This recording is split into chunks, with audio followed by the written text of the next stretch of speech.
이 악기만은 절대 안 됩니다. 빗물에 젖은 소녀의 목소리가 어둠 속에서 터져 나왔어요. 폭우가 쏟아지는 밤 10시, 낡은 다세대 주택 앞 주차장. 검은 세단의 헤드라이트가 소녀의 얼굴을 비췄죠. 19살 강서윤, 그 아이의 두 팔엔 낡은 바이올린 케이스가 꼭 안겨 있었어요. 이 미친년이 차 앞에 뛰어들어 죽고 싶어? 뒤에서 40대 남자가 욕설을 퍼부으며 달려들었어요. 붉게 충혈된 눈, 술 냄새가 뒤섞인 입김. 김태식, 서윤의 외삼촌이라는 사람이었죠. 보호자라는 이름으로 5년간 서윤을 착취해온 남자. 삼촌, 제발요. 이것만은. 서윤의 목소리가 떨렸어요. 그런데 그게 두려움 때문만은 아니었어요. 분노였죠. 14살부터 견뎌온 5년의 시간이 이 순간, 이 빗속에서 끝나가고 있었으니까요. 세단의 문이 열렸어요. 50대 중반의 남자가 우산도 쓰지 않은 채 차에서 내렸죠. 회색 정장, 깔끔하게 빗어 넘긴 머리, 비에 젖어도 흐트러지지 않는 위엄. 그는 서윤을 보는 순간 미세하게 표정이 굳었어요. 최정만, 태산그룹 부회장. 그의 눈엔 묘한 감정이 스쳤어요. 놀람? 아니면 공포? 20년 전 어느 밤 자신의 사무실 앞에서 아이를 안고 울던 여자의 얼굴이 순간 겹쳐 보였거든요. 같은 눈매, 같은 이마선. 불가능해. 그 아이는 이미. 부회장님 죄송합니다. 제 조카가 정신이 좀. 김태식이 비굴하게 웃으며 다가왔어요. 그는 서윤의 팔을 거칠게 잡아당겼죠. 나요. 서윤이 악기 케이스를 더 꽉 껴안으며 버텼어요. 그 순간 케이스의 낡은 가죽끈이 툭 하고 끊어졌고 서윤은 균형을 잃고 차 쪽으로 넘어졌어요. 최정만이 반사적으로 팔을 뻗었지만 서윤의 머리는 차체 모서리에 부딪혔죠. 쿵. 둔탁한 소리와 함께 서윤이 물웅덩이에 쓰러졌어요. 빗물이 그 아이의 얼굴을 적시고 풀린 머리카락 사이로 붉은 피가 흘러내렸어요. 하지만 서윤은 정신을 잃으면서도 악기 케이스를 놓지 않았어요. 그걸 보는 최정만의 손이 미세하게 떨렸죠. 서윤이 기억하는 가장 오래된 순간은 7살 때예요. 보육원 복도 끝, 작은 음악실. 그곳엔 오래된 바이올린 한 대가 있었죠. 선생님들도 누가 두고 간 건지 모른다고 했어요. 넌 이상한 애야. 다른 애들은 놀이터 가는데. 같은 반 언니가 놀렸지만 서윤은 신경 쓰지 않았어요. 그 아이에겐 악기 소리가 유일한 위안이었거든요. 누가 가르쳐 준 것도 아닌데 손가락을 움직이면 소리가 났어요. 처음엔 삐거덕대는 소음이었지만 점점 음악이 되어갔죠. 14살 되던 해 여름 갑자기 외삼촌이라는 사람이 나타났어요. 내 엄마 동생이야. 이제 나랑 살아야지. 김태식은 그렇게 서윤을 데려갔어요. 처음엔 좋았어요. 가족이 생긴 거니까요. 근데 곧 알게 됐죠. 그 사람이 원한 건 서윤이 아니라 정부 지원금이라는 걸. 악기? 그딴 거 배워서 뭐해. 편의점 알바나 더 해. 외삼촌은 서윤의 연습 시간을 점점 줄여갔어요. 대신 아르바이트를 강요했죠. 학교 끝나고 편의점, 주말엔 음식점 설거지. 19살이 된 지금 서윤의 하루는 새벽 6시, 기상학교, 알바, 밤 11시 귀가로 채워져 있었어요. 그래도 버틸 수 있었던 건 그 악기 때문이었어요. 보육원에서 가져온 그 바이올린. 나무 결이 벗겨지고 줄도 여러 번 바꿔 끼운 낡은 악기. 하지만 서윤에겐 그게 전부였어요. 엄마가 남긴 유일한 흔적이라고 믿었거든요. 엄마가 음악을 좋아했대. 보육원 선생님이 그러셨어. 서윤은 그 말만 믿고 살았어요. 자신이 버려진 아이가 아니라 사랑받았던 아이였다고. 이 악기가 그 증거라고. 일주일 전부터 외삼촌의 태도가 이상했어요. 서윤아, 그 바이올린 좀 빌려줄래? 왜요? 아는 사람이 감정 좀 받아보자는데. 혹시 비싼 거면 팔아서 너 대학 등록금 보태줄게. 거짓말이었죠. 서윤은 알았어요. 외삼촌 방에서 대부업체 독촉장을 봤거든요. 3천만 원. 도박빚. 그 순간부터 서윤은 악기를 한시도 놓지 않았어요. 학교 갈 때도 알바 갈 때도 항상 들고 다녔죠. 외삼촌이 몰래 팔아버릴까봐. 그리고 오늘 외삼촌이 마침내 본색을 드러냈어요. 임마, 그거 원래 내 거 아니잖아. 보유건 물건이지. 내가 보호자니까 내 마음대로 처분할 수 있어. 안 돼요. 이건 제 거예요. 시끄러워. 어차피 팔기로 약속했다고. 지금 사러 오는 중이야. 그래서 서유는 뛰어나왔던 거예요. 빗속으로. 그리고 차 앞에 몸을 던졌죠. 환자 보호자분? 간호사의 목소리에 서윤이 눈을 떴어요. 하얀 천장, 소독약 냄새. 병원이었죠. 머리가 지끈거렸어요. 악기. 제 악기는요? 서윤이 몸을 일으키려 했지만 간호사가 제지했어요. 뇌진탕 소견이에요. 움직이시면 안 돼요. 케이스요, 갈색 케이스. 아, 보호자분이 가져가셨어요. 서윤의 얼굴이 하얗게 질렸어요. 외삼촌이? 아니면. 병실 문이 열렸어요. 최정만이 들어왔죠. 그의 손엔 명함 하나. 강서윤 학생. 사고 보상은 우리 측 변호사가 처리할 거예요. 치료비, 합의금 포함해서. 제 악기는 어디 있어요? 서윤의 목소리가 떨렸어요. 최정만은 잠시 서윤을 내려다봤어요. 그 눈빛이 이상했어요. 측은함, 아니면 죄책감, 파손됐더군요.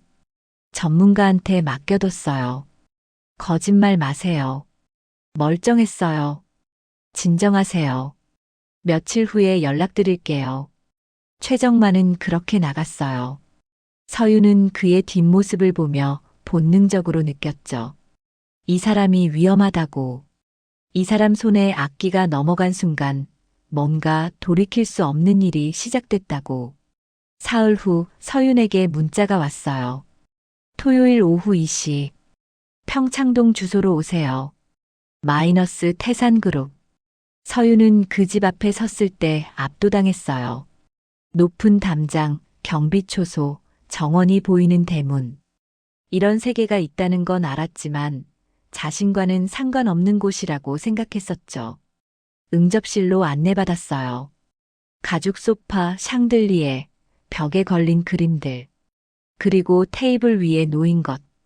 서윤의 바이올린 케이스. 아니, 케이스였던 것. 서윤이 뚜껑을 열었을 때 숨이 멎었어요. 산산조각 난 나무 파편들. 끊어진 줄.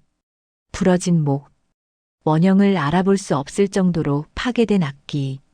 어머. 서윤의 손이 떨렸어요. 무릎이 풀렸죠. 주저앉으려는 순간 최정만의 목소리가 들렸어요. 복구 불가 판정 받았어요. 그가 서류를 내밀었어요. 악기 감정서. 하지만 서윤은 읽을 수가 없었어요. 눈물이 글자를 가렸거든요. 대신 보상금은 넉넉히 드릴게요. 새 악기도 사고 학비에도 보태고. 최정만의 목소리는 차가웠어요. 사무적이었죠. 왜 이러세요? 서윤이 고개를 들었어요. 눈물로 범벅된 얼굴로. 이건 그냥 악기가 아니에요. 제 엄마가. 엄마. 최정만의 표정이 미세하게 변했어요. 당신 엄마에 대해 뭘 알아요? 모르죠. 하지만 이 악기가 제가 엄마한테 받은 유일한 착각이에요. 최정만이 서윤의 말을 끊었어요. 이건 내 인생처럼 애초에 잘못된 물건이야. 그 말이 서윤의 가슴을 찔렀어요. 잘못된 인생? 그게 무슨. 넌 존재하면 안 되는 아이였어. 최정만의 눈빛이 차갑게 가라앉았어요. 그 순간 서유는 알았어요. 이 사람이 자신을 우연히 친 게 아니라는 걸. 이 모든 게 계획된 무언가의 시작이라는 걸. 그리고 자신의 인생이 지금 이 순간부터 완전히 다른 방향으로 흘러갈 거라는 걸. 빗물에 젖은 채 악기를 안고 쓰러졌던 서유는 그날 밤 집에 돌아오지 않았어요. 평창동 별장을 나와 정처 없이 걸었죠. 손에는 부서진 악기 조각이 든 케이스. 11월의 차가운 바람이 뺨을 때렸지만 서유는 느끼지 못했어요. 머릿속이 하얘져 있었거든요. 존재하면 안 되는 아이. 그 말이 귓가에서 맴돌았어요. 도대체 무슨 뜻일까요? 왜 최정만은 서윤을 그렇게 봤을까요? 한강 다리 위에 섰을 때 서윤은 처음으로 케이스를 열어봤어요. 가로등 불빛 아래서 파편들을 하나씩 꺼냈죠. 넥 부분, 바디 조각, 끊어진 줄들. 이상했어요. 단순히 부딪혀서 깨진 게 아니었어요. 누군가 의도적으로 파괴한 흔적이 역력했죠. 바디 중앙부는 둔기로 내리친 것처럼 움푹 파였고 넥은 비틀려 부러져 있었어요. 왜? 서윤의 손이 떨렸어요. 그때 케이스 안쪽 천 사이에서 뭔가 만져졌죠. 작은 종이 쪽지. 펼쳐보니 낡은 메모지였어요. 바랜 잉크로 휘갈겨 쓴 글씨. 서윤아, 엄마가 너무 미안해. 하지만 넌 잘못이 없어. 절대 없단다. 서윤의 시야가 흐려졌어요. 이게 엄마의 글씨? 뒷면에는 날짜가 적혀 있었어요. 2005년 3월 17일. 서윤이 태어난 지 2달 후였죠. 다음 날 아침 서윤은 외삼촌 집으로 돌아갔어요. 현관문을 여니 김태식이 소파에 누워 자고 있었죠. 빈 소주병들이 바닥에 굴러다녔어요. 서윤은 조용히 자기 방으로 들어갔어요. 낡은 책상 서랍을 열어 보육원에서 받아온 서류 봉투를 꺼냈죠. 입소 기록, 예방접종 기록, 그리고 출생신고서 사본. 어머니 성명 강민영. 직업 회사원. 출생지 서울 강남구. 아버지 성명 미상. 서윤은 그 종이를 오래 들여다봤어요. 강민영. 서윤이 아는 건 이름뿐이었죠. 얼굴도 목소리도 어떤 사람이었는지도 몰랐어요. 일어났어? 김태식이 방문을 벌컥 열었어요. 눈이 충혈된 채로. 그 재벌 양반한테 얼마 받았어? 합의금. 야, 물어보잖아. 최소 몇 천은 받았을 거 아냐? 서윤이 고개를 들었어요. 차갑게 식은 눈으로 외삼촌을 봤죠. 삼촌, 우리 엄마 어떤 사람이었어요? 뭐? 강민영. 삼촌 누나잖아요. 김태식의 표정이 미묘하게 굳어졌어요. 그걸 왜 갑자기? 알고 싶어요. 엄마가 어떻게 살았는지, 왜 저를 보육원에 맡겼는지. 알아서 뭐하게. 어차피 죽은 사람인데. 김태식이 퉁명스럽게 돌아섰어요. 하지만 서윤은 놓치지 않았죠. 태산그룹이요. 뭐? 최정만 부회장이 우리 엄마 알았던 거 맞죠? 김태식이 화들짝 놀라 돌아봤어요. 그 반응만으로 충분했죠. 너 그 사람한테 무슨 소리 들었어? 삼촌도 알고 있었네요. 그렇죠? 순간 김태식의 손이 서윤의 멱살을 잡았어요. 야, 이 미친년아. 쓸데없는 거 캐려고 하지 마. 그냥 돈이나 받고 조용히 살아. 왜요? 왜 말 못해요? 시끄러워. 찰싹. 김태식의 손이 서윤의 뺨을 때렸어요. 처음 있는 일이었죠. 지난 5년간 욕은 해도 때린 적은 없었거든요. 서윤은 쓰러지지 않았어요. 그냥 뺨을 감싼 채 외삼촌을 똑바로 봤죠. 확실해졌어요. 뭐, 삼촌도 공범이구나. 그 말에 김태식의 얼굴이 새하얗게 질렸어요. 서윤은 그날부터 움직이기 시작했어요. 가장 먼저 찾아간 곳은 옛날 엄마가 다녔던 회사. 출생신고서에 적힌 주소를 따라갔더니 지금은 다른 회사가 들어와 있었죠. 2005년이면 여기 태산물산 본사였을 거예요. 경비 아저씨가 친절하게 알려줬어요. 태산물산? 그게 태산그룹이랑 본사가 강남으로 이전했어요. 한 15년 전쯤 서윤은 그 길로 강남 태산타워로 향했어요. 1층 로비에 들어서니 경비원이 가로막았죠. 무슨 일로 오셨어요? 인사팀에 확인하고 싶은 게 있어서요. 2005년도 직원 기록. 예약 없이는 안 돼요. 당연한 거였죠. 서윤은 돌아서 나왔어요. 하지만 포기하지 않았어요. 그날 밤 서윤은 인터넷으로 태산그룹을 검색했어요. 최정만 부회장의 프로필, 경영 이력, 가족관계. 부인 이혜진 현 태산문화재단 이사장. 자녀 최재현 장남 32세, 태산전자 상무. 기사를 읽다가 서윤의 손이 멈췄어요. 2004년 12월 기사. 태산그룹 최정만 부회장, 교통사고로 비서 사망. 업무상 과실 논란. 서윤의 심장이 쿵 내려앉았어요. 비서. 강민영. 엄마. 마우스를 쥔 손이 파르르 떨렸어요. 기사를 클릭했죠.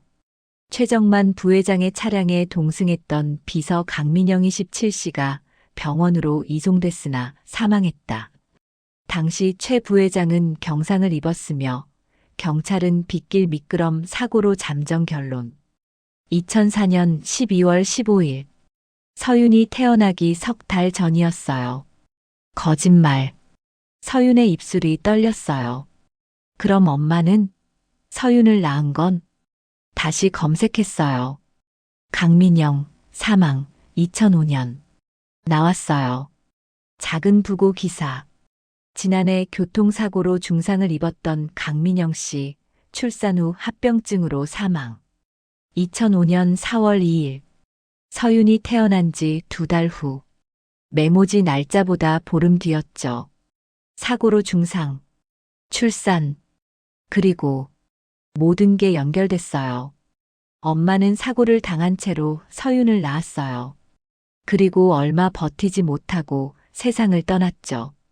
그런데 왜 아무도 서윤을 찾지 않았을까요? 왜 보육원에 맡겨졌을까요? 며칠 후 서윤에게 다시 연락이 왔어요. 태산그룹 법무팀에서였죠. 합의금 관련해서 만나고 싶다고 하시던데요. 내일 오후 괜찮으세요? 서윤은 약속 장소로 나갔어요. 하지만 법무팀 직원이 아니라 최정만이 기다리고 있었죠. 앉아요.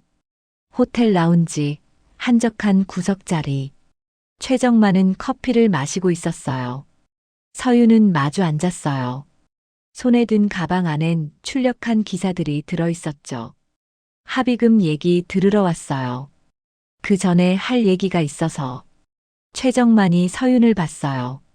그 눈빛이 처음 봤을 때와 달랐어요.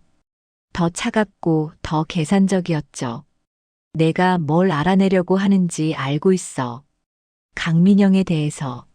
서윤의 등에 식은땀이 흘렀어요. 그 사람이 내 엄마 맞아. 내 비서였고. 최정만이 담담하게 말했어요. 2004년 사고 때 임신 중이었지. 너를. 그리고 출산 후에 죽었고. 왜요? 서윤의 목소리가 갈라졌어요. 왜 아무도 절 안 찾았어요? 엄마가 돌아가셨으면 가족이 있었을 텐데. 가족? 최정만이 비웃었어요. 내 외삼촌 말하는 거야? 김태식? 그 인간은 내가 태어나자마자 보육원에 맡기고 지원금만 챙겨갔어. 5년 동안. 거짓말. 확인해봐. 보육원 기록에 다 나와 있을 거야. 서윤의 얼굴이 창백해졌어요. 그럼 외삼촌이 서윤을 데려간 건 지원금이 끊기니까 데려간 거지. 14살짜리 공짜 노동력으로 쓰려고. 최정만의 말이 서윤의 가슴을 파고들었어요. 그럼 제 아버지는요? 순간 최정만의 표정이 굳어졌어요. 그건 당신이죠. 서윤이 조용히 말했어요. 라운지가 조용해졌어요. 멀리서 피아노 소리만 들렸죠. 최정만은 부인하지 않았어요. 그냥 서윤을 봤어요. 마치 귀찮은 문제를 대하듯. 그래. 그 한마디에 서윤의 세계가 무너졌어요. 난 유부남이었어. 강민영은 그걸 알고도 관계를 유지했지. 임신 사실을 알았을 때 난 처리하라고 했어. 처리. 낙태. 그런데 그 여자가 거부했어. 그래서 사고가 난 거야. 최정만의 목소리엔 감정이 없었어요. 그날 차 안에서 싸웠어. 아이를 지우라고, 안 그러면 회사를 그만두라고. 강민영은 울면서 거부했지. 그 순간 내가 핸들을 잘못 잡았고 서윤의 손이 떨렸어요. 사고는 의도한 게 아니었어. 하지만 결과적으론 좋았지. 강민영은 혼수 상태로 몇 달을 버텼고 아이는 태어났어. 그리고 얼마 안 가 죽었지. 그래서 절 보육원에 맡겼어. 익명으로. 내 이름이 드러나면 스캔들이 터질 테니까.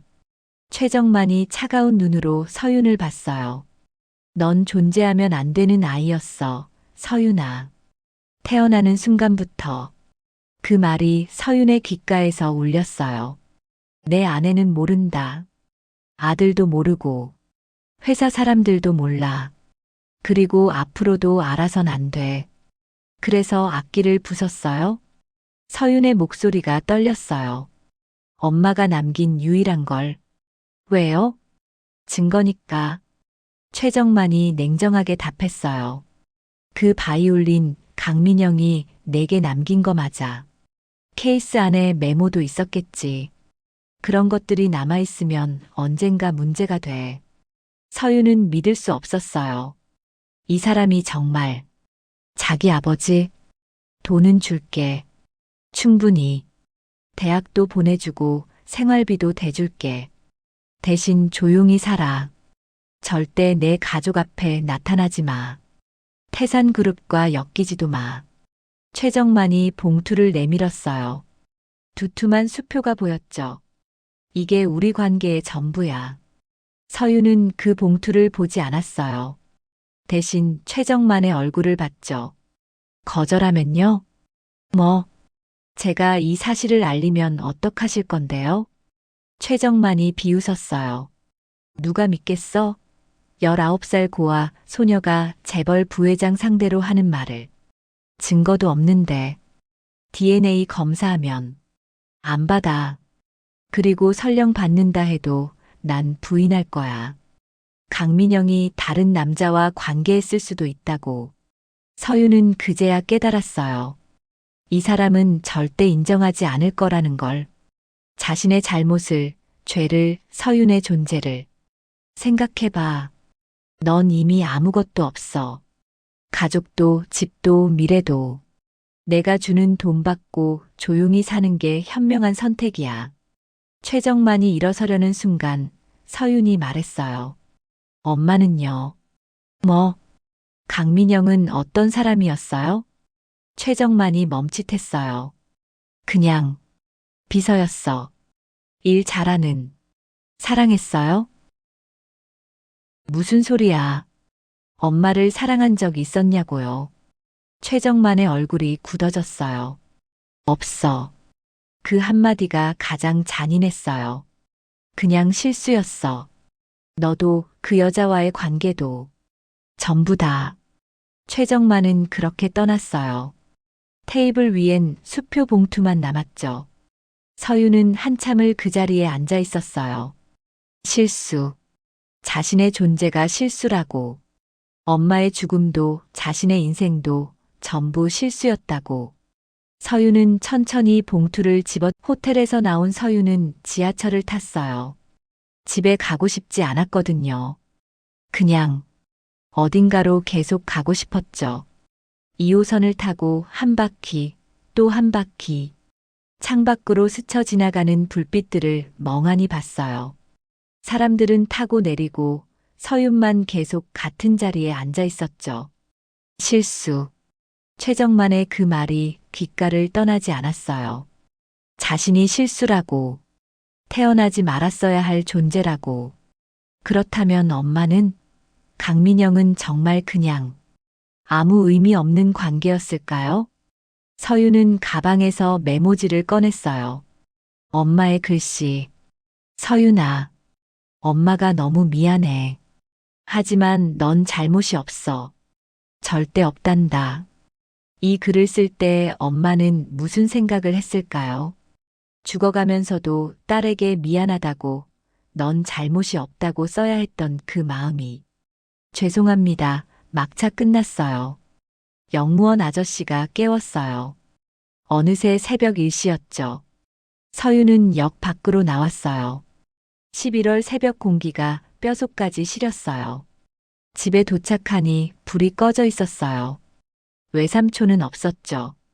또 어디 나갔겠거니 생각하며 방문을 열었는데 책상이 뒤집혀 있었어요. 서랍은 전부 열려 있었고 서류들이 바닥에 흩어져 있었어요. 옷장도 열려 있었죠. 뭐야? 서윤이 서둘러 확인했어요. 보육원 서류, 출생신고서, 엄마 관련 자료들 모두 사라져 있었어요. 외삼촌이 가져간 거였죠. 서윤은 주저앉았어요. 아, 그렇구나. 외삼촌도 최정만한테 연락받았구나. 휴대폰이 울렸어요. 모르는 번호. 여보세요? 강서윤 학생? 낯선 남자 목소리였어요. 태산그룹 법무팀입니다.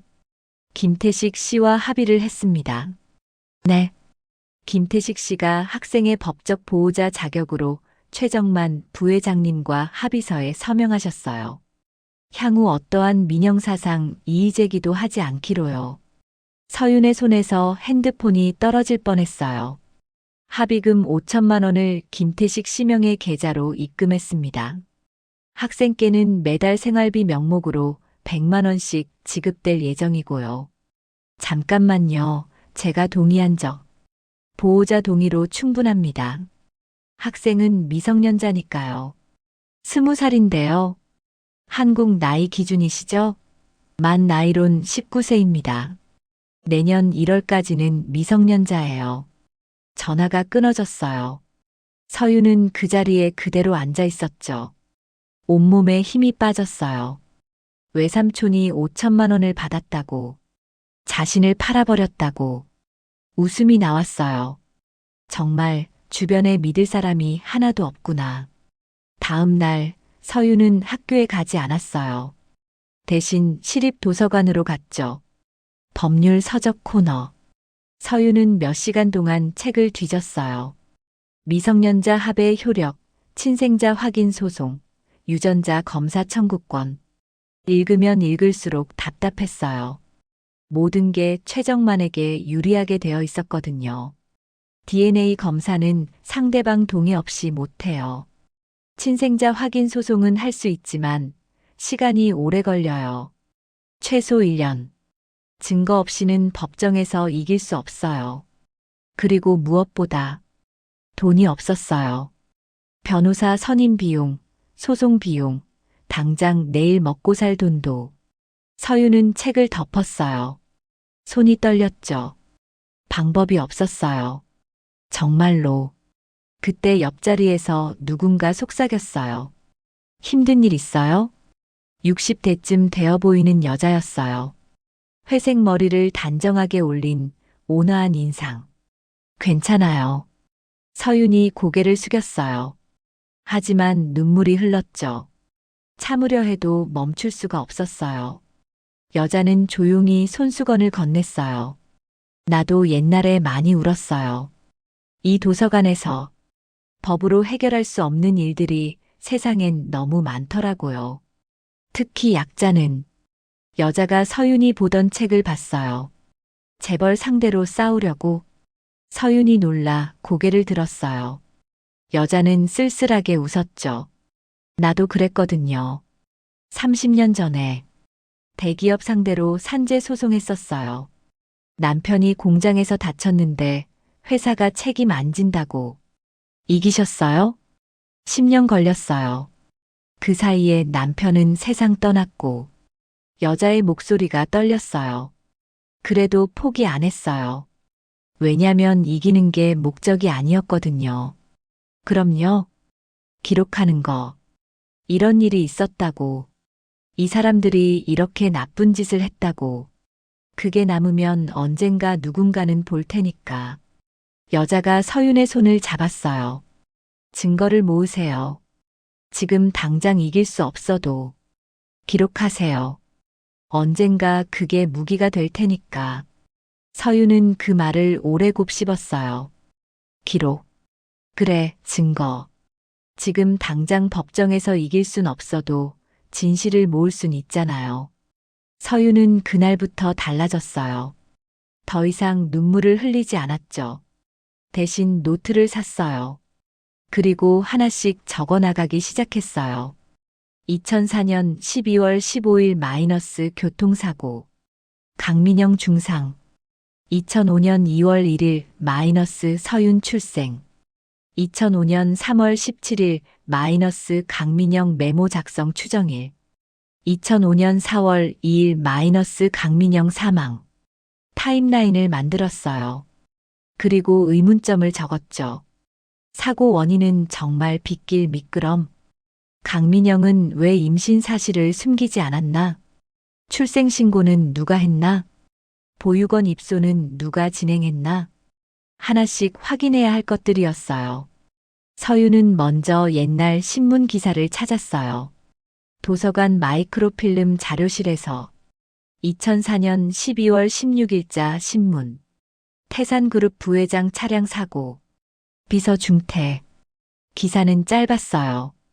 단순 사고로 처리됐죠. 하지만 사진이 있었어요. 구겨진 차량. 조수석 쪽이 심하게 찌그러진. 서윤은 그 사진을 핸드폰으로 찍었어요. 확대해서 봤죠. 이상했어요. 운전석은 멀쩡한데 조수석만 심하게 파손됐어요. 마치 누군가 일부러 조수석 쪽을 강하게 충돌시킨 것처럼. 서윤은 손이 떨렸어요. 설마 정말 일부러? 더 찾아봤어요. 당시 경찰 조사 기록은 비공개. 하지만 보험사 자료는 있을 거예요. 문제는 어떻게 구하느냐였죠. 며칠 후 서윤은 용기를 냈어요. 엄마가 다녔던 병원을 찾아간 거예요. 출생신고서에 적힌 병원. 2005년 2월 1일 출생 기록 확인하고 싶은데요. 본인 기록이세요? 네. 간호사가 컴퓨터를 뒤적였어요. 강서윤. 있네요. 그런데 이건 열람 제한 기록이에요. 네. 보호자 요청으로 비공개 처리됐어요. 2005년 4월에 강민영이 죽고 며칠 후였어요. 누가 요청했는지 알 수 있나요? 그건 개인정보라서요. 서윤은 돌아서 나왔어요. 하지만 포기하지 않았죠. 병원 앞 카페에 앉아 생각했어요. 누가 기록을 비공개로 만들었을까? 최정만? 아니면 그때 한 여자가 카페로 들어왔어요. 60대 초반 간호사 복장. 서윤은 직감적으로 알았어요.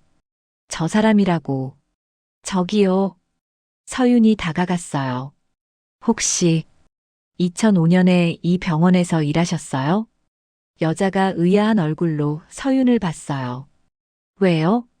강민영이라는 분 기억하세요? 사고 당한 임산부.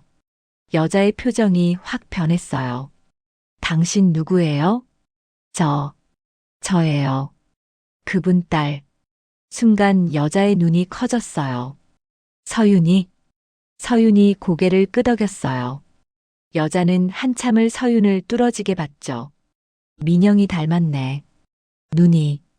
여자의 목소리가 떨렸어요. 앉아요. 두 사람은 구석 자리에 앉았어요. 여자는 한참을 말을 못하더니 천천히 입을 열었어요. 난 박순자. 당시 산부인과 수간호사였어요.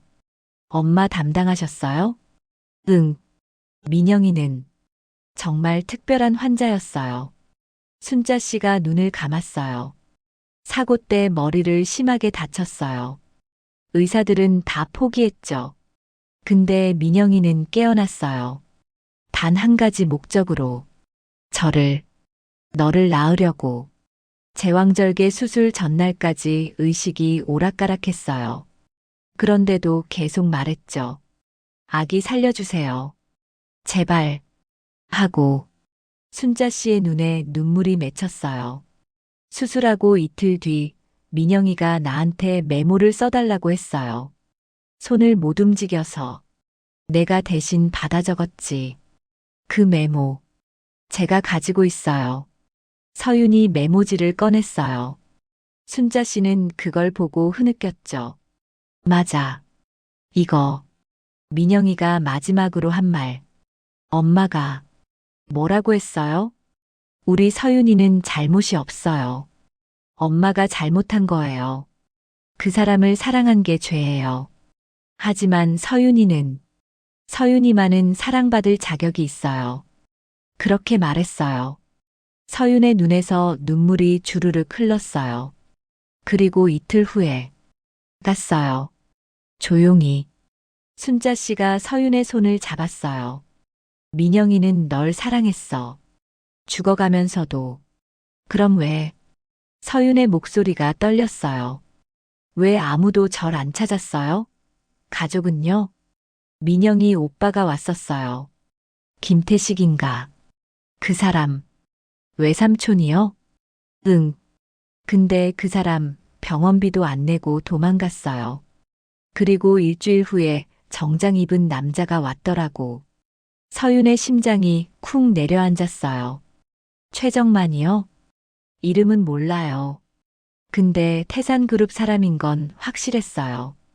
병원비를 전액 지불하고 아기는 자기가 처리하겠다고 했죠. 처리.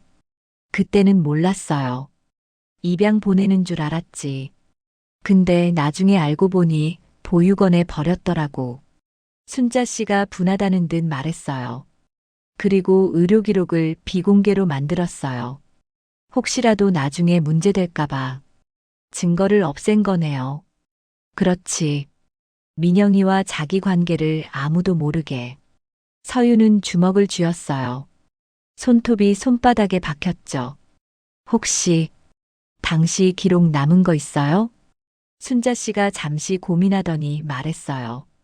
공식 기록은 다 폐기됐어요. 근데, 네, 내가 개인적으로 간직한 게 있어. 순자 씨가 가방을 뒤적였어요. 낡은 3개월이 흘렀어요.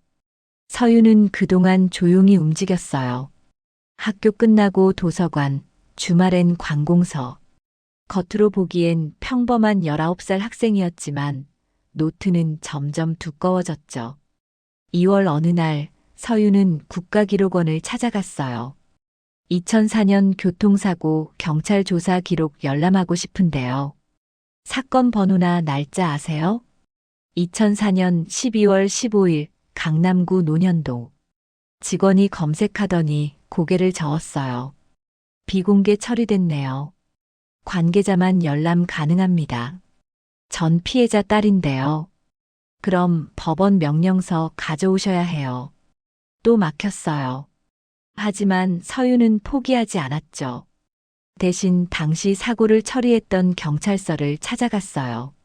노년파출소. 20년 전 사건이면 담당자가 이미 퇴직했을 거예요. 연락처라도 알 수 있을까요? 개인정보라서요. 매번 같은 대답이었어요. 하지만 서윤은 계속 갔어요. 일주일에 2번씩 같은 질문을 하며. 그러던 어느 날 파출소 옆 분식집에서 한 남자를 만났어요. 학생, 자꾸 경찰서 가던데? 60대 남자, 경찰 퇴직자 같은 분위기였어요. 네. 옛날 사고건 찾고 있어서요. 어떤 사고? 서윤이 날짜와 장소를 말했어요. 남자의 표정이 변했죠. 태산그룹 부회장 차량 사고 기억하세요? 그럼 내가 당시 담당이었는걸. 서윤의 심장이 뛰었어요. 그때 다친 사람이 제 엄마예요. 남자가 서윤을 뚫어지게 봤어요. 강민영? 네. 그 사람 딸이라고 남자가 놀란 듯 물었어요. 서윤은 고개를 끄덕였죠. 앉아. 두 사람은 분식집 구석에 앉았어요. 남자는 한참을 고민하더니 입을 열었어요. 이상한 사건이었어. 뭐가요? 현장이 이상했거든. 차량 파손 정도가 운전석이랑 조수석이 너무 달랐어. 서윤이 사진을 보여줬어요.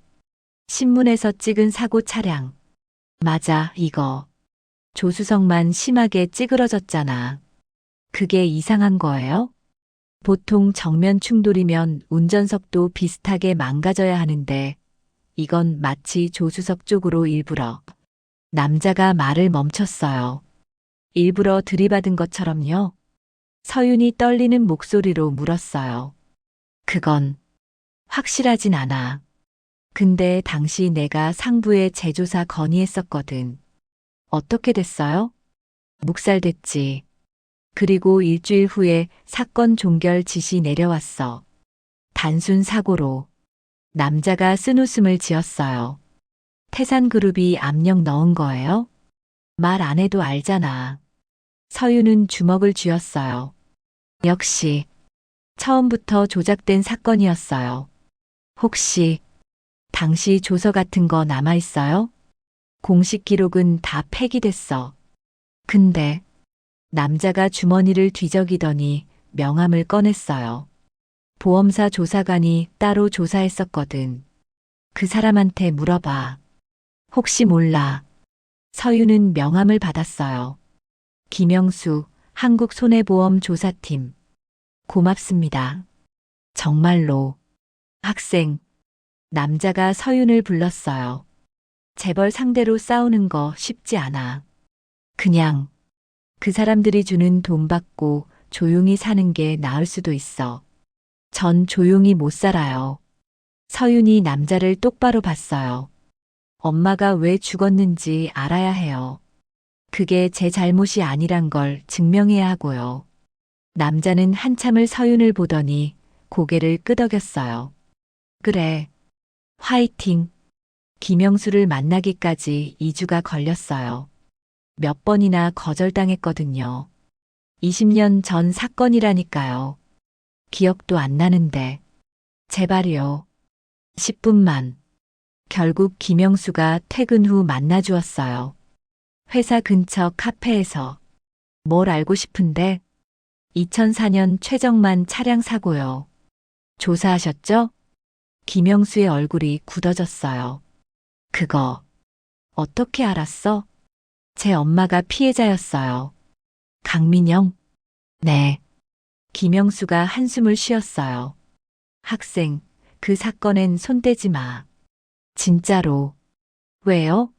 난 그 사건 조사하다가 회사에서 잘릴 뻔했어. 태산그룹이 보험사 본부에 압력 넣었거든. 서윤의 눈이 커졌어요. 무슨 압력을요? 조사 중단하라고. 단순 사고로 처리하라고. 김영수가 주변을 둘러보더니 목소리를 낮췄어요. 근데 난 이미 증거를 찾았었거든. 증거요? 블랙박스. 최정만 차량에 달려있던. 서윤의 숨이 멎었어요. 그게 남아있어요? 회사에 제출했다가 압수당했어. 근데 제출하기 전에 복사본을 하나 만들어뒀지. 지금도 가지고 계세요? 김영수가 고민하더니 고개를 끄덕였어요. USB에 담아서 집에 보관 중이야. 언젠가 필요할 것 같아서. 보여주실 수 있어요? 안 돼. 이거 세상에 나가면 난 끝장이야. 김영수가 단호하게 말했어요. 제발요. 전 엄마가 왜 죽었는지 알아야 해요. 미안해. 난 가족이 있어. 위험한 짓 못해. 서윤은 애원했지만 김영수는 끝내 거절했어요. 하지만 서윤은 포기하지 않았죠. 일주일 후 서윤은 다시 김영수를 찾아갔어요. 이번엔 그의 집 앞에서 학생, 왜 이러는 거야? 딱 한 번만이요. 영상만 보게 해주세요. 안 된다니까. 그럼 제가 직접 태산그룹 찾아가서 물어볼게요. 블랙박스 어떻게 됐냐고. 서윤이 조용히 말했어요. 김영수의 얼굴이 새하얗게 질렸죠. 너 협박하는 거야? 아니요. 전 그냥 진실이 알고 싶을 뿐이에요. 두 사람은 한참을 대치했어요. 결국 김영수가 한숨을 쉬며 문을 열었어요. 단 한 번. 그리고 다신 날 찾아오지 마. 집으로 들어간 김영수는 오래된 외장하드를 꺼냈어요. 파일 크기가 커서 USB에 다 안 들어가더라고. 노트북에 연결했어요. 폴더를 열었죠. 2004만 1215 사고 영상. 아비. 재생 버튼을 눌렀어요. 화면이 켜졌어요. 차량 블랙박스 화면. 날짜는 2004년 12월 15일 오후 8시 43분. 운전석에 최정만, 조수석에 엄마가 보였어요. 소리는 없었지만 두 사람이 대화하는 게 보였어요. 아니, 싸우는 거였죠. 엄마가 뭔가를 말하고 최정만이 고개를 저었어요. 엄마가 울기 시작했죠. 그때 최정만이 핸들을 틀었어요. 갑자기 차가 중앙선을 넘어 반대편 차선으로, 그리고 맞은편에서 오던 트럭을 향해. 서윤의 손이 떨렸어요. 최정만이 마지막 순간 핸들을 오른쪽으로 급회전했어요. 운전석을 피하고 조수석 쪽으로. 쿵. 충돌. 화면이 꺼졌어요. 서윤은 그 자리에 얼어붙었어요. 맞지? 김영수가 조용히 말했어요. 일부러 조수석 쪽으로 충돌한 거야. 자기는 살고 강민영은 살인이잖아요. 서윤의 목소리가 떨렸어요. 그래. 살인 미수. 근데 증명할 수 없어. 이 영상만으론. 왜요? 분명히 나와 있잖아요. 변호사들이 우발적 실수라고 우길 거야. 공황 상태에서 잘못 핸들을 꺾었다고. 김영수가 화면을 껐어요. 그래서 난 이걸 묻어둔 거야. 세상에 내놔도 이길 수 없어. 서윤은 주먹을 쥐었어요. 손톱이 손바닥에 박혔죠. 복사할 수 있어요? 안 돼. 제발요. 이게 유일한 증거예요. 학생, 이건 내 인생이 걸린. 제 인생도 걸려 있어요. 서윤이 소리쳤어요. 눈물이 흘렀죠. 엄마는 죽었어요. 전 버려졌고요. 그 사람은 멀쩡히 재벌 부회장으로 살고 있어요. 이게 공평해요? 김영수는 대답하지 않았어요. 딱 한 번만이요. 이 영상 복사만 해주세요. 그럼 다신 안 찾아올게요. 한참의 침묵 후 김영수가 한숨을 쉬었어요. USB 가져왔어? 서윤은 재빨리 가방에서 USB를 꺼냈어요. 파일이 복사됐어요. 2분 13초짜리 영상. 서윤은 USB를 꼭 쥐었어요. 손이 떨렸죠. 고맙습니다. 나중에 문제 생기면 난 모른다고 할 거야. 네. 괜찮아요. 서윤은 집으로 돌아왔어요. 그리고 USB를 여러 개 복사했죠. 혹시라도 잃어버릴까봐. 이제 증거가 모였어요. 병원 기록, 사고 조사 의혹, 그리고 블랙박스 영상. 하지만 문제는 남았어요. 이걸 어떻게 세상에 알릴 것인가. 3월이 됐어요. 서윤은 이제 20살이었죠. 더 이상 미성년자가 아니었어요. 법적으로 독립할 수 있었죠. 서윤은 외삼촌 집을 나왔어요. 작은 고시원 방 하나 얻어서. 나간다고? 김태식이 황당해했어요. 네. 이제 성인이니까요. 야, 생활비는 어떡하고? 알바요. 태산그룹 돈은 안 받을 거예요. 서윤은 그렇게 집을 떠났어요. 고시원 방은 좁았지만 처음으로 자기만의 공간이 생긴 거였어요. 책상 위에 노트를 펼쳤어요. 그리고 계획을 세웠죠. 어떻게 최정만을 무너뜨릴 것인가. 법정? 아니야. 시간이 너무 오래 걸려요. 언론? 위험해요. 태산그룹이 언론사들 다 장악하고 있을 테니까. 그럼 뭐지? 서유는 인터넷을 검색했어요. 그러다 한 기사를 봤죠. 태산그룹 창립 60주년 기념식, 다음 달 개최, 대형 행사, 수백 명의 임원과 기자들이 모이는. 서윤의 눈이 빛났어요. 그곳이야. 공개적으로 모두가 보는 앞에서 진실을 드러내는 거예요. 하지만 어떻게? 행사장에 어떻게 들어가죠? 서윤은 태산그룹 홈페이지를 뒤졌어요. 그러다 공고 하나를 발견했죠. 창립 60주년 기념 공연 참가자, 모집 마이너스 클래식 연주자. 서윤의 손이 멈췄어요. 바이올린, 부서진 악기. 하지만 서윤은 여전히 연주할 수 있었어요. 다음 날 서윤은 중고악기상을 찾아갔어요. 쌓아둔 알바비 전부를 털어서 가장 싼 바이올린이요. 50만 원짜리 있는데 살게요. 새 악기를 받아들었을 때 서윤의 눈에 눈물이 맺혔어요. 엄마의 악기는 아니지만 4월 15일 오후 2시 서울 잠실 올림픽 공원 내 태산 아트홀. 태산그룹 창립 60주년 기념식이 열리는 곳이었어요. 서윤은 무대 뒤 대기실에서 악기를 조율했어요. 손이 떨렸지만 활은 단단히 쥐었죠. 강서윤 씨? 스태프가 불렀어요. 네. 10분 후 입장하시면 돼요. 순서는 세 번째고요. 알겠습니다. 서윤은 가방에서 작은 USB를 꺼냈어요. 옷 안주머니에 조심스럽게 넣었죠. 객석으로 들어가는 통로를 지나며 살짝 엿봤어요. 화려한 샹들리에, 붉은 벨벳 의자, 수백 명의 정장 차림 사람들. 그리고 맨 앞줄 중앙에 앉은 최정만. 회색 양복, 금태 안경, 여전히 흔들림 없는 표정. 서윤의 심장이 쿵쾅거렸어요. 식이 시작됐어요. 사회자가 태산그룹의 역사를 소개했죠. 60년의 영광, 혁신, 사회공헌. 서윤은 무대 옆에서 그 말들을 들었어요. 얼마나 아름답게 포장된 이야기인지, 그 이면에 얼마나 많은 사람들이 짓밟혔는지는 아무도 말하지 않았죠. 다음은 클래식 연주 순서입니다. 첫 번째 연주자가 무대에 올랐어요. 피아노, 쇼팽의 녹턴. 두 번째는 첼로, 바흐. 그리고 서윤 차례. 세 번째 연주자 강서윤 씨입니다. 서윤은 심호흡을 했어요. 그리고 무대로 걸어 나갔죠. 조명이 눈부셨어요.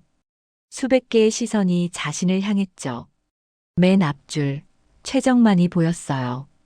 그는 서윤을 봤어요. 그리고 얼굴이 굳어졌죠. 왜 여기에? 라는 표정이었어요. 서윤은 미소 지었어요. 아주 조용한 미소. 마이크 앞에 섰어요. 안녕하세요. 강서윤입니다. 차분한 목소리였어요. 오늘 연주할 곡은 제 어머니가 남긴 곡입니다. 객석이 조용해졌어요. 어머니는 20년 전 교통사고로 돌아가셨어요. 그리고 저를 남겼죠. 최정만의 얼굴이 새하얗게 질렸어요. 이 곡은 제목이 없어요. 하지만 저는 알아요. 이게 사랑의 노래라는 걸. 서윤은 바이올린을 들어 올렸어요. 들어주세요. 활이 줄을 터치했어요. 음악이 흘러나왔어요. 처음엔 부드럽게, 어머니의 자장가처럼. 그러다 점점 슬퍼졌어요. 후회와 그리움이 담긴. 마지막엔 희망으로 끝났어요. 살아남은 자의 노래로. 3분이 지났어요. 마지막 음이 사라지자 객석이 조용했어요. 그리고 박수가 터져 나왔죠. 하지만 서윤은 바이올린을 내리지 않았어요. 하나 더 말씀드릴 게 있어요. 마이크가 다시 켜졌어요. 제 어머니 이름은 강민영입니다. 태산그룹 비서였죠. 객석이 술렁이기 시작했어요. 2004년 12월 15일 어머니는 최정만 부회장님의 차량에 동승했다가 사고를 당했어요. 최정만이 벌떡 일어났어요. 잠깐, 이게 무슨... 하지만 서유는 멈추지 않았어요. 임신 중이었어요. 저를요. 그리고 사고 후 2달 만에 저를 낳고 돌아가셨습니다. 무대 옆 스태프가 달려왔지만 서유는 계속 말했어요. 20년 동안 저는 고아였어요. 왜 버려졌는지 몰랐죠. 그런데 알고 보니 당장 마이크 꺼. 최정만이 소리쳤어요. 하지만 너무 늦었어요. 서윤이 USB를 꺼내 던졌어요. 무대 아래 기자석으로. 그 안에 진실이 있어요. 블랙박스 영상이요. 순간 조명이 꺼졌어요.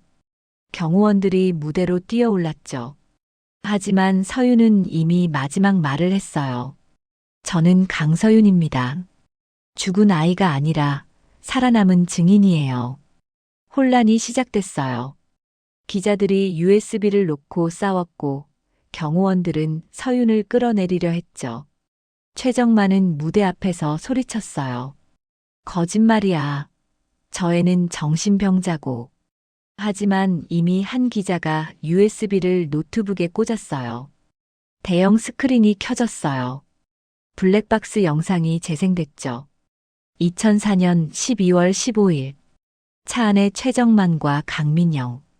그리고 의도적으로 조수석 쪽으로 핸들을 꺾는 장면. 객석이 경악했어요. 이건 살인 아니야? 최정만의 얼굴이 일그러졌어요. 아니야. 이건 조작이고. 하지만 아무도 믿지 않았어요. 영상은 너무나 명확했으니까. 서유는 무대 위에서 그 광경을 봤어요. 무너지는 최정만을. 진실이 드러나는 순간을. 경호원이 서윤의 팔을 잡았어요. 나가셔야 합니다. 네. 갈게요. 서윤은 순순히 따라갔어요. 이미 할 일은 다 했으니까. 경찰서였어요. 서윤은 조사를 받았어요. 몇 시간 동안. 영상 어떻게 구했어요? 보험사 조사관한테요. 김영수? 네. 경찰이 고개를 끄덕였어요. 최정만 측에서 무고죄로 고소했어요. 예상했어요. 서유는 담담했어요. 하지만 영상 진위는 확인됐어요. 조작 흔적 없고요. 경찰이 말했어요. 최정만은 지금 구속영장 신청 중입니다. 살인 미수 혐의로요. 서윤의 눈에서 눈물이 흘렀어요. 처음으로. 긴장이 풀리자 눈물이 터져 나왔죠. 괜찮아요? 네. 괜찮아요. 서윤은 고개를 끄덕였어요. 정말 괜찮았어요. 일주일이 지났어요. 언론은 난리였죠. 태산그룹 부회장, 비서 살해 의혹. 20년 숨겨진 딸, 용기 있는 폭로. 재벌 2세의 민낯. 권력형 범죄. 최정만은 구속됐어요. 김태식도 방조 혐의로 조사받았죠. 그리고 서윤에게 한 통의 전화가 왔어요. 강서윤 씨? 네. 이혜진입니다. 최정만의 아내요. 서윤의 심장이 뛰었어요. 네. 만날 수 있을까요? 호텔 라운지. 이혜진이 기다리고 있었어요. 50대 중반, 우아한 정장 차림. 서윤이 다가가자 이혜진이 일어났어요. 앉아요. 두 사람은 마주 앉았어요. 한참 침묵이 흘렀죠. 미안해요. 이혜진이 먼저 입을 열었어요. 제가 몰랐어요. 정말로. 네. 남편이 그런 짓을 했다는 것도, 당신이 존재한다는 것도. 이혜진의 목소리가 떨렸어요. 강민영 씨를 기억해요. 좋은 사람이었죠. 착하고 성실하고. 알고 계셨어요? 남편 비서였으니까. 근데 그 사람과 남편이 그런 관계였다는 건 몰랐어요. 이혜진이 눈을 감았어요. 사고 소식 들었을 때 충격받았어요. 하지만 남편이 단순 사고라고 해서 믿었죠. 속으신 거예요. 네. 저도 피해자예요. 하지만 이혜진이 서윤을 봤어요. 당신만큼은 아니죠. 서윤은 대답하지 않았어요. 제 아들도 충격받았어요. 최재현, 당신 오빠뻘 되는 전 가족 만날 생각 없어요. 서윤이 조용히 말했어요. 전 그냥 진실을 밝히고 싶었을 뿐이에요. 알아요. 이혜진이 봉투를 꺼냈어요. 이혼하기로 했어요. 그리고 재산 분할받는 돈 중 일부를 당신에게. 필요 없어요. 서윤이 봉투를 밀어냈어요. 전 돈이 아니라 엄마의 명예가 필요했어요. 그럼 뭘 원해요? 서윤은 잠시 생각했어요. 엄마 무덤이요. 네. 엄마가 어디 묻혔는지 몰라요. 아무도 안 알려줬거든요. 이혜진의 얼굴이 일그러졌어요. 찾아드릴게요. 꼭 그것만 해주시면 돼요. 두 사람은 더 이상 말하지 않았어요. 이혜진은 떠나면서 한 번 더 고개를 숙였죠. 미안해요, 정말로. 서윤은 고개를 끄덕였어요. 용서는 아니었어요. 그냥 받아들임이었죠. 한 달 후, 서윤은 경기도 어느 공원묘지에 섰어요. 작은 묘비 앞. 강민영 1977-2005. 이혜진이 찾아준 곳이었어요. 서윤은 무릎을 꿇고 앉았어요. 엄마 왔어요. 목소리가 떨렸어요. 늦어서 미안해요. 이제야 찾았네요. 바람이 불었어요. 봄바람이. 엄마가 남긴 노래 세상에 들려줬어요. 많은 사람들이 들었고요. 서윤이 바이올린 케이스를 열었어요. 이 악기는 엄마가 남긴 게 아니지만 그래도 연주할게요. 활을 들었어요. 음악이 흘렀어요. 이번엔 슬프지 않았어요. 평화로웠죠. 곡이 끝나자 서윤은 화를 내렸어요. 엄마, 전 이제 괜찮아요. 눈물이 흘렀지만 슬프지 않았어요. 엄마 덕분에 살았어요. 엄마가 지켜준 삶이에요. 서윤은 묘비를 쓰다듬었어요. 사랑해요, 엄마. 평생. 오래 앉아 있었어요. 햇살이 따뜻했어요. 6개월 후. 법정. 최정만에게 징역 12년이 선고됐어요. 살인 미수, 증거인멸, 뇌물공여. 김태식은 징역 3년. 외삼촌은 법정에서 서윤을 봤어요. 미안하다, 서윤아. 서윤은 대답하지 않았어요. 그냥 돌아섰죠. 용서할 생각도 미워할 힘도 없었어요. 법정을 나서자 기자들이 몰려들었어요. 강서윤 씨, 한 말씀. 기분이 어떠세요? 서윤은 멈춰섰어요. 다른 분들께 말씀드리고 싶어요. 카메라가 서윤을 향했죠. 가난은 죄가 아니에요. 서윤의 목소리는 단단했어요. 버려진 것도 죄가 아니고요. 진짜 죄인은 권력을 위해 사람을 버린 어른들이에요. 기자들이 받아 적었어요. 그리고 혹시 저처럼 상처받은 분들이 계시다면 서윤이 카메라를 똑바로 봤어요. 포기하지 마세요. 진실은 언젠가 드러나니까요. 플래시가 터졌어요. 서윤은 미소 지었어요. 1년 후, 서윤은 공항에 섰어요. 손에는 비행기 표 한 장. 빈으로 가는 편이었죠. 장학금을 받아 음대에 입학했어요. 빈 국립음대. 강서윤 씨? 뒤에서 목소리가 들렸어요. 돌아보니 박순자 씨였어요. 그리고 옛날 도서관에서 만났던 그 할머니. 출국하시는구나. 네. 인사